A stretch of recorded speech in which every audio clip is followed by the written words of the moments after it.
kami mendapatkan masa depan yang baru, dan kami juga mendapatkan pengharapan yang baru di dalam Tuhan. Bukan saja dalam hidup ini, juga di dalam kehidupan kekal yang akan datang.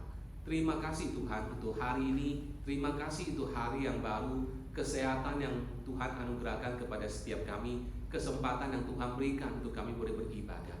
Kami berdoa Tuhan untuk teman-teman, untuk jemaat yang saat ini sedang holiday Tuhan, khususnya mereka yang saat ini sedang di Indonesia, agar Tuhan juga boleh memberkati dan menyertai mereka Tuhan, sebagaimana Engkau menyertai kami.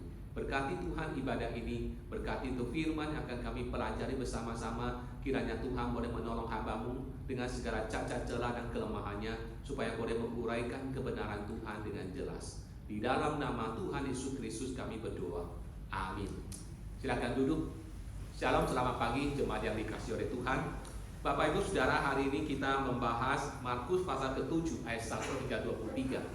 Dan hari ini kita akan belajar sebuah topik tentang apa yang membuat kita itu najis. Apa yang membuat kita itu tidak kudus di hadapan Tuhan. Bapak Ibu yang dikasihi oleh Tuhan, kehidupan kita di dunia ini dipenuhi atau diwarnai dengan tradisi. Kita hidup tidak lepas dari tradisi. Setiap keluarga punya tradisinya. Setiap gereja punya tradisinya. Setiap masyarakat punya tradisinya. Tradisi adalah sesuatu yang netral. Tidak ada yang salah dengan tradisi. Tetapi Bapak Ibu Saudara, ada hal tertentu yang harus kita perhatikan ketika kita bicara tentang tradisi dalam kehidupan kita. Hidup kita tidak bisa lepas dari tradisi, karena tradisi itu menghubungkan kita dengan orang lain, dan tradisi juga menghubungkan kita dengan masa lalu kita, sehingga hidup kita tidak bisa lepas dari tradisi. Tetapi ada prinsip-prinsip tertentu tentang tradisi yang harus kita perhatikan supaya kita tidak salah kaprah. Perikop hari ini, Alkitab hari ini mengajar kita, Tuhan Yesus memberitahu kepada kita beberapa prinsip mengenai tradisi. Dan peristiwa itu terjadi ketika pada satu hari orang-orang Farisi datang kepada Tuhan Yesus, ingin komplain kepada Tuhan Yesus tentang murid-muridnya. Karena murid-murid makan tanpa cuci tangan. Jadi mereka merasa murid-murid telah melanggar tradisi orang Yahudi, sehingga mereka komplain kepada Tuhan Yesus. Dan pada kesempatan itu Tuhan Yesus memberitahukan kita prinsip umum tentang tradisi. Yang kedua, Tuhan Yesus juga memberitahukan kepada kita apa yang sesungguhnya yang menjadikan kita itu tidak kudus atau tidak tahir di hadapan Tuhan. Nah, Bapak Ibu Saudara, mari kita melihat bagian yang pertama, yaitu prinsip Tuhan mengenai tradisi. Itu dikatakan di dalam ayat pertama hingga ayat ke-13. Yang pertama, Saudara, prinsip pertama tentang tradisi, Tuhan Yesus berkata, jangan menghakimi orang lain menurut tradisimu. Itu dikatakan di dalam ayat pertama hingga ayat ke-5. Jangan menghakimi orang lain menurut standar tradisi kita. Ayat pertama hingga ayat keempat mengatakan, pada suatu kali serombongan orang Farisi dan beberapa ahli Taurat dari Yerusalem datang menemui Yesus. Mereka melihat bahwa beberapa orang muridnya makan dengan tangan najis, yaitu dengan tangan yang tidak dibasuh. Sebab orang Farisi seperti orang-orang Yahudi lainnya tidak makan kalau tidak melakukan pembasuhan tangan lebih dulu, karena mereka berpegang pada adat istiadat nenek moyang mereka. Dan kalau pulang dari pasar, mereka juga tidak makan kalau tidak lebih dahulu membersihkan dirinya. Banyak warisan lain lagi yang mereka pegang, umpamanya hal mencuci cawan, kendi, dan perkakas-perkakas tembaga. Saudara, tradisi mencuci tangan di sini bukan seperti yang biasa kita lakukan sebelum makan kita cuci tangan. Waktu kita sebelum makan kita cuci tangan, alasannya itu lebih bersifat kepada kesehatan, kebersihan. Kita sebelum makan cuci tangan, kenapa? Supaya tangan kita bebas dari bakteri, dari virus ketika kita menyentuh makanan untuk masuk ke mulut kita. Alasannya soal higienis, kesehatan. Tetapi ketika orang Farisi cuci tangan, alasannya bukan karena soal kebersihan, kesehatan. Alasannya karena itu ada tradisi nenek moyang. Jadi alasannya lebih bersifat kepada apa? Kepada seremoni, kepada tradisi, kepada sebuah kebiasaan. Nah, dari manakah kebiasaan ini? Kebiasaan ini diturunkan dari nenek moyang leluhur orang Yahudi, yaitu orang Farisi dan ahli-ahli Taurat. Jadi mereka tetap pegang tradisi ini dari generasi ke generasi. Padahal Alkitab tidak memberikan aturan tentang upacara membasuh tangan ini. Upacara membersihkan diri itu hanya diberikan kepada imam-imam sebelum mereka masuk ke bait suci dan mereka melayani. Keluaran pasal 31 dikatakan para imam mesti mandi membersihkan diri sebelum mereka melayani di bait suci. Tetapi kepada orang awam tidak ada aturan demikian. Tetapi orang Farisi dan ahli Taurat membuat sebuah tradisi. Setiap orang Yahudi sebelum makan ada tradisi cuci tangan. Setelah pulang dari pasar ada tradisi mandi membersihkan diri. Itu tidak diajarkan di dalam Alkitab. Apa yang mereka lakukan hanya sebagai penafsiran dari apa yang tertulis dalam Taurat, bukan karena perintah Tuhan. Nah, Bapak Ibu Saudara, masalah mulai muncul ketika orang Farisi melihat murid-murid Yesus duduk makan tanpa cuci tangan, maka mereka marah. Mereka mengatakan murid-murid telah melanggar hukum Taurat, dan mereka mulai menghakimi murid-murid, dan mereka komplain kepada Tuhan Yesus. Mereka datang kepada Tuhan Yesus. Di ayat kelima dikatakan, karena itu orang-orang Farisi dan ahli-ahli Taurat itu bertanya kepadanya, mengapa murid-muridmu tidak hidup menurut adat istiadat nenek moyang kita, tapi makan dengan tangan najis? Mereka menghakimi murid-murid karena murid-murid tidak hidup sesuai dengan tradisi orang Yahudi. Mereka tersinggung dan mereka marah dan mereka menyatakan komplain kepada Tuhan Yesus. Bapak Ibu yang dikasihi oleh Tuhan, setiap gereja, setiap keluarga, setiap komunitas memiliki tradisinya masing-masing. Misalnya di gereja, ada gereja yang punya tradisi itu perjamuan kudus setiap minggu. Setiap minggu ada perjamuan kudus. Ada gereja yang sebulan sekali perjamuan kudus seperti kita. Ada gereja yang 2 bulan sekali. Ada gereja yang 3 bulan sekali. Ada gereja yang setahun cuma 2 kali perjamuan kudus. Mana yang benar, mana yang salah? Nggak ada aturannya, sesuai dengan tradisi masing-masing. Ada gereja yang suka lagu-lagu kontemporer sebagai style ibadahnya. Ada gereja yang ibadahnya suka pakai liturgi seperti kita dan lagu-lagu him. Mana yang benar, mana yang salah? Tidak ada yang benar, tidak ada yang salah. Semua gereja punya tradisi masing-masing. Jadi prinsipnya adalah kita belajar menghargai tradisi orang lain. Jangan menghakimi orang lain berdasarkan tradisi kita. Itu prinsip yang mau disampaikan di sini. Injil Yesus Kristus adalah kebenaran, adalah Injil untuk semua orang dan untuk budaya apapun. Yesus Kristus datang bukan hanya untuk orang Yahudi, tapi juga untuk orang-orang non-Yahudi. Injil Yesus Kristus adalah untuk semua orang, semua suku, dan juga semua latar belakang. Jadi ketika kita memberitakan Injil, contohnya kita memberitakan Injil ke satu daerah yang belum percaya Tuhan. Ketika kita sampai ke sana, yang perlu kita lakukan adalah kita memberitakan Injil kepada mereka. Bukan mengajar mereka bahasa kita. Bukan mengajar mereka budaya kita. Bukan memberitakan Injil dengan bahasa kita. Salah.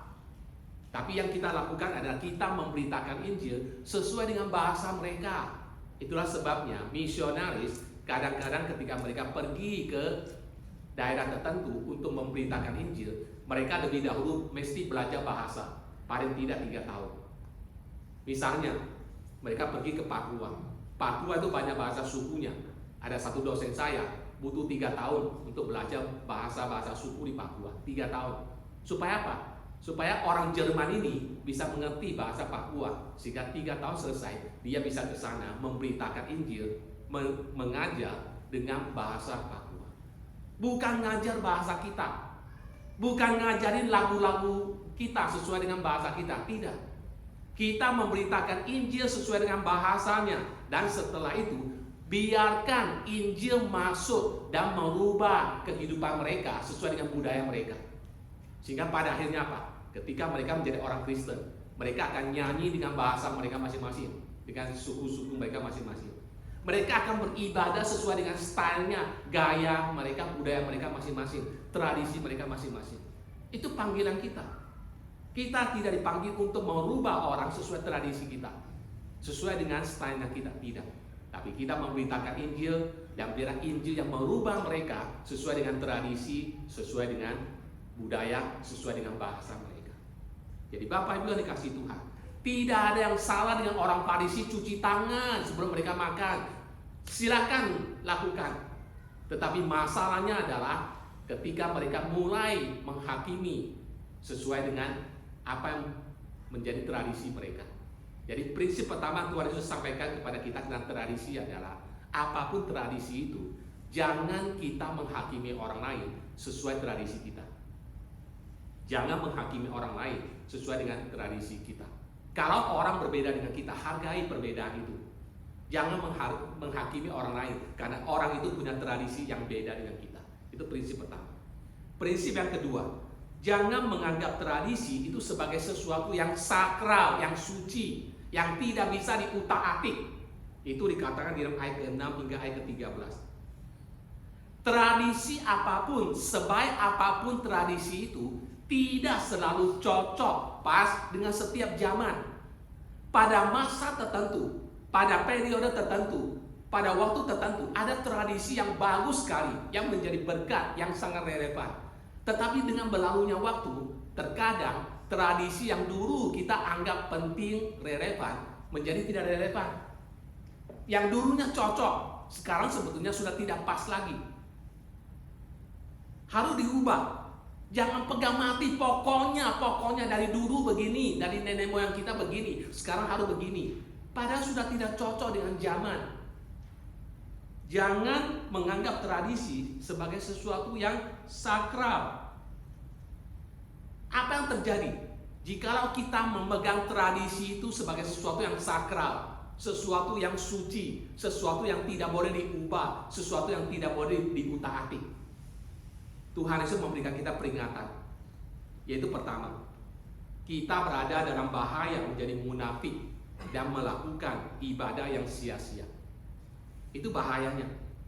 Kalau kita menganggap tradisi sebagai sesuatu yang sakral, maka bahaya pertama adalah kita berada dalam bahaya menjadi munafik dan melakukan ibadah yang sia-sia di hadapan Tuhan. Ayat ke-6 hingga ke-8. Mari kita perhatikan respon Tuhan Yesus terhadap komplain orang Yahudi. Ayat ke-6 dan 8. Benarlah nubuat Yesaya tentang kamu, hai orang-orang munafik. Sebab ada tertulis, bangsa ini memuliakan aku dengan bibirnya, padahal hatinya jauh daripadaku. Percuma mereka beribadah kepadaku, sedangkan ajaran yang mereka ajarkan ialah perintah manusia. Perintah Allah kamu abaikan untuk berpegang pada adat istiadat manusia. Saudara, Tuhan Yesus mengutip nubuat atau kata-kata dari Yesaya. Dan Tuhan Yesus memakai kata yang keras sekali, yaitu dia memanggil, dia menyebut orang-orang Farisi, Saduki yang datang komplain kepadanya itu dengan perkataan, kamu orang munafik. Kamu orang munafik. Tuhan Yesus menyebut mereka munafik karena mereka sibuk dengan upacara pembersihan, ritual pembersihan. Tetapi hati mereka itu sudah begitu jauh dari Tuhan. Mereka memelihara begitu banyak tradisi ini, tradisi itu, seolah-olah mereka benar, suci di hadapan Tuhan. Tapi Tuhan itu mengatakan, kamu munafik, karena hati kamu itu jauh daripadaku. Apa yang mereka lakukan hanya secara lahiriah. Apa yang mereka lakukan hanya penampilan di luar. Tetapi hati mereka sudah begitu jauh dari Tuhan. Tuhan tidak ingin demikian. Yang Tuhan ingin dari kita adalah hati kita. Ketika beribadah, beribadahlah dengan hati yang sungguh-sungguh. Ketika menyanyi memuji Tuhan, bukan sekedar nyanyi, tapi nyanyi dari hati yang sungguh-sungguh. Ketika melayani Tuhan, layani dengan sungguh-sungguh, bukan untuk show off, bukan untuk supaya orang memuji, tapi lakukan semuanya itu dari hatimu yang paling dalam. Kalau tidak, maka Tuhan itu mengatakan, kita terjebak dengan kemunafikan dan ibadah kita itu menjadi sia-sia di hadapan Tuhan. Tuhan itu berkata, dikatakan apa? Bangsa ini memuliakan aku dengan bibirnya, padahal hatinya jauh daripadaku. Percuma mereka beribadah kepadaku, sedangkan ajaran yang mereka ajarkan ialah perintah manusia.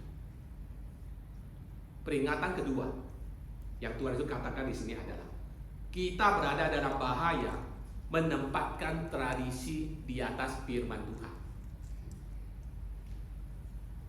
Bapak Ibu Saudara, ketika kita menganggap tradisi itu sebagai sesuatu yang sakral, maka kita sedang menempatkan tradisi itu di atas firman Tuhan. Ayat ke-9 hingga ke-13 Tuhan Yesus berkata, sungguh pandai kamu mengesampingkan perintah Allah, supaya kamu dapat memelihara adat istiadatmu sendiri. Karena Musa telah berkata, hormatilah ayahmu dan ibumu, dan siapa mengutuki ayahnya atau ibunya harus mati. Tapi kamu berkata, kalau seorang berkata kepada bapaknya atau ibunya, apa yang ada padaku yang dapat digunakan untuk pemeliharaanmu sudah digunakan untuk korban, yaitu persembahan kepada Allah, maka kamu tidak membiarkannya lagi berbuat sesuatu pun untuk bapaknya atau ibunya. Dengan demikian firman Allah kamu nyatakan tidak berlaku demi adat istiadat yang kamu ikuti itu, dan banyak hal lain lagi seperti itu yang kamu lakukan. Bapak Ibu Saudara, menghormati ayah dan ibu, menghormati orang tua, itu perintah Tuhan. Itu isi dari 10 hukum Tuhan. Menghormati orang tua bukan sekedar cuma hormat begini, bukan. Menghormati orang tua bukan sekedar menghargai, tapi menghormati orang tua di sini juga dalam pengertian memelihara orang tua ketika mereka sudah tua, sudah tidak bekerja, sudah tidak punya penghasilan. Sebagai anak, sekarang gilirannya kita memperhatikan mereka. Sekalipun banyak orang tua tidak pernah mengharapkan itu. Tidak pernah mengharapkan orang anak-anak membalas jasa mereka untuk kasih uang untuk pelihara. Umumnya orang tua tidak mengharapkan demikian. Tetapi panggilan Tuhan kepada anak-anak adalah menghormati orang tua, menghargai mereka, dan memelihara mereka ketika mereka sudah tua. Itu perintah Tuhan. Tetapi apa yang terjadi? Orang Farisi dan ahli Taurat memiliki sebuah tradisi korban. Tradisi korban yang seperti sebuah nasar di hadapan Tuhan. Dan seringkali bentuknya itu adalah uang materi. Lalu ketika ada keluarga miskin yang sebetulnya dia sudah punya uang, sedikit uang yang untuk pemeliharaan orang tuanya, tetapi karena ada tuntutan tradisi korban ini, maka terpaksa dia mengorbankan uang yang seharusnya dipakai untuk memelihara orang tuanya, kasih makan orang tuanya, rawat orang tuanya yang sakit, dipakai untuk korban, untuk sebagai persembahan dalam tanda kutip buat Tuhan, buat pelayanan. Maka dia mengabaikan tanggung jawab kepada orang tua untuk melaksanakan tanggung jawab mempersembahkan korban di hadapan Tuhan. Maka Tuhan Yesus mengatakan apa? Orang-orang ini telah meletakkan tradisi di atas firman Tuhan. Firman Tuhan bilang apa? Firman Tuhan bilang, hormatilah ayahmu dan ibumu, peliharalah mereka, rawatlah mereka. Tetapi tradisi orang Yahudi mengatakan apa? Korban, persembahan sebagai nasar kepada Allah, itu lebih penting. Padahal Tuhan tidak pernah menetapkan ini. Tuhan tidak pernah menetapkan prinsip tradisi korban. Yang Tuhan berikan perintah yang jelas adalah hormati ayahmu, hormati ibumu, pelihara mereka. Jadi orang Farisi sedang melakukan sebuah dosa di hadapan Tuhan, yaitu ketika mereka meletakkan tradisi di atas firman Tuhan. Itu bahaya yang Tuhan Yesus katakan di sini. Jadi Bapak Ibu Saudara, apa prinsip Tuhan bagi kita berkaitan dengan tradisi? Tuhan Yesus memberikan kita dua hal. Pertama, jangan menghakimi orang lain menurut tradisi kita. Itu prinsip pertama. Kedua, jangan meletakkan tradisi di atas firman Tuhan. Firman Tuhan lebih tinggi dari apapun tradisi. Tidak peduli seberapa bagus tradisi itu, jangan meletakkan tradisi itu di atas firman Tuhan. Karena firman Tuhan itu di atas tradisi. Nah, sekarang kita melihat yang kedua, yang terakhir, yaitu ajaran Tuhan mengenai kenajisan rohani. Apa yang membuat kita najis? Itu dikatakan dari ayat ke-14 hingga ke-23. Di dalam ayat-ayat ini Tuhan Yesus memberitahukan kepada kita apa yang membuat kita itu najis. Pertama, tidak ada sesuatu pun yang masuk dari luar yang dapat membuat kita menjadi najis. Itu prinsip pertama Tuhan Yesus katakan. Tidak ada sesuatu pun yang masuk dari luar ke dalam diri kita yang bisa bikin kita najis. Saya bacakan ayat 14 hingga 19. Lalu Yesus memanggil lagi orang banyak dan berkata kepada mereka, "Kamu semua, dengarlah kepadaku dan camkanlah. Apapun dari luar yang masuk ke dalam seseorang tidak dapat menajiskannya. Tapi apa yang keluar dari seseorang itulah yang menajiskannya. Barang siapa bertelinga untuk mendengar, hendaklah ia mendengar." Sesudah ia masuk ke sebuah rumah untuk menyingkir dari orang banyak, murid-muridnya bertanya kepadanya tentang arti perumpamaan itu. Maka jawabnya, "Apakah kamu juga tidak dapat memahaminya? Tidak tahukah kamu bahwa segala sesuatu dari luar yang masuk ke dalam seseorang tidak dapat menajiskannya? Karena bukan masuk ke dalam hati, tapi ke dalam perutnya, lalu dibuang di jamban. Dengan demikian, ia menyatakan semua makanan halal." Saudara, orang Farisi menaruh perhatian, concern tentang membasuh tangan, karena mereka ingin tahir, suci di hadapan Tuhan. Padahal Tuhan itu mengatakan, persoalan tahir, suci itu bukan persoalan fisik, tetapi itu persoalan hati. Yang menjadikan kita suci di hadapan Tuhan bukan karena kita ikut ritual membasuh kaki, membasuh tangan, mandi, bukan. Tetapi soal hati. Makanan tidak membuat kita menjadi najis. Apa yang masuk ke dalam mulut kita tidak membuat kita najis. Karena apa yang masuk ke dalam mulut kita nanti sebentar lagi keluar di belakang. Itu tidak membuat kita menjadi najis. Tapi yang membuat kita menjadi najis, tidak kudus di hadapan Tuhan adalah masalah rohani, masalah hati kita. Bukan soal makanan. Itu prinsip Tuhan di sini. Terakhir, Tuhan berkata, hal-hal jahat atau kotor yang keluar dari hati kita, itulah yang menjadikan kita najis. Ayat ke-20 hingga 23. Apa yang keluar dari seseorang, itulah yang menajiskannya.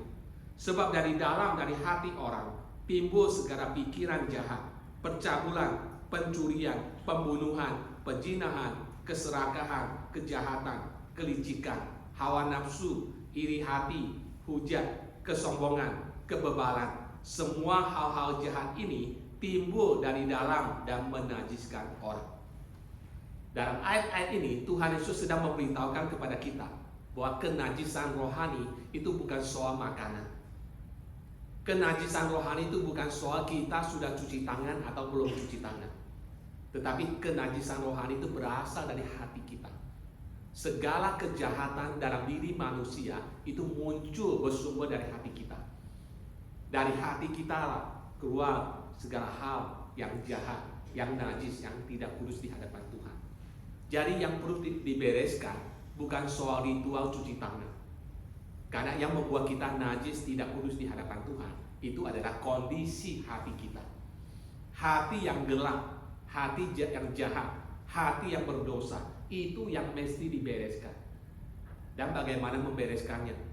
Itulah tujuan kedatangan Yesus Kristus ke dunia. Dia datang untuk membereskan apa yang tidak bisa kita bereskan, yaitu hati kita. Sehingga ia mati di kayu salib untuk mengampuni dosa kita. Jadi Bapak Ibu Saudara, bagaimana supaya kita bisa menjadi kudus di hadapan Tuhan?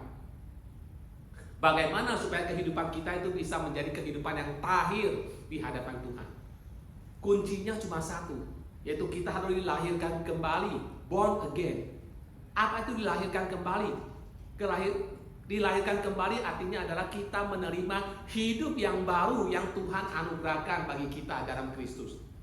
Born again berarti kita menerima keselamatan yang sudah dikerjakan oleh Yesus Kristus di atas kayu salib untuk kita. Bagaimana caranya supaya kita bisa born again? Yaitu pertama, percayalah bahwa Yesus Kristus datang untuk menjadi Tuhan dan Juru Selamat kita. Terimalah keselamatan, karya penebusannya di kayu salib yang sudah disediakan bagi kita. Dan ketika kita percaya kepadanya, kita mengatakan Roh Kudus yang sudah dijanjikan itu dikaruniakan kepada kita. Dan pada saat yang sama, Tuhan mengaruniakan sebuah kehidupan yang baru kepada kita. Barang siapa di dalam Kristus, ia adalah ciptaan yang baru. Yang lama sudah berlalu, yang baru sudah datang. Dan terus menjalani sebuah kehidupan yang terus diperbaharui dari hari ke hari, dari saat ke saat. Seperti yang tadi Hel sampaikan waktu jadi ditugis, bahwa kadang-kadang gereja itu seperti rumah sakit, gereja itu seperti hospital. Kita datang ke sini, kita bukan karena kita bukan orang-orang suci, kita semua adalah orang-orang Kristen yang jatuh bangun, yang setiap saat mesti diingatkan, yang setiap saat melalui fellowship kita ditemukan, kita terus diperbaharui dalam perjalanan iman kita untuk mengiring Tuhan bersama-sama. Terimalah keselamatan yang sudah disediakan Kristus bagi kita. Itulah satu-satunya jalan di mana kita menjadi suci dan tahir di hadapan Tuhan. Tuhan memberkati firman-Nya. Mari kita berdoa. Bapa kami di dalam surga, terima kasih untuk apa yang boleh kami pelajari dari ajaran Tuhan Yesus pada hari ini Tuhan. Kami berdoa kiranya prinsip-prinsip yang Tuhan sampaikan di dalam firman ini boleh menjadi pegangan bagi kami Tuhan. Supaya kami boleh memiliki sikap yang benar terhadap tradisi Tuhan. Kami tidak menghakimi orang lain sesuai dengan tradisi kami. Dan kami juga tidak menempatkan tradisi, sebaik apapun tradisi itu, di atas dasar firman Tuhan. Dan kiranya Tuhan tolong supaya kami boleh memahami sungguh-sungguh apa yang sesungguhnya membuat kami menjadi najis di hadapan Tuhan. Kenajisan dalam diri kami bukan persoalan makanan yang kami konsumsi Tuhan, tetapi kenajisan dalam diri kami itu bersumber dari hati kami. Hati yang jahat, hati yang gelap, hati yang kotor, hati yang berdosa. Bapa, kami bersyukur Tuhan karena Kristus telah menjadi Tuhan dan Juru Selamat kami, yang telah memberikan kami kehidupan yang baru dan hati yang baru. Tetapi pada saat yang sama Tuhan, kami sadar bahwa kami masih terus bergumul Tuhan. Manusia lama masih bercokol dalam diri kami Tuhan. Kecenderungan berbuat jahat, berbuat dosa masih seringkali muncul di dalam hati kami dan hidup kami Tuhan. Itulah sebabnya kami butuh belas kasihan-Mu. Itulah sebabnya kami butuh Roh Kudus yang setiap hari, setiap saat boleh terus memperbaharui kami, mengingatkan kami dan memampukan kami untuk menjalani sebuah kehidupan yang terus diperbaharui di hadapan Tuhan. Tolonglah kami Tuhan dan kasihanilah kami. Kami berdoa dan kami memohon di dalam nama Tuhan Yesus Kristus. Amin.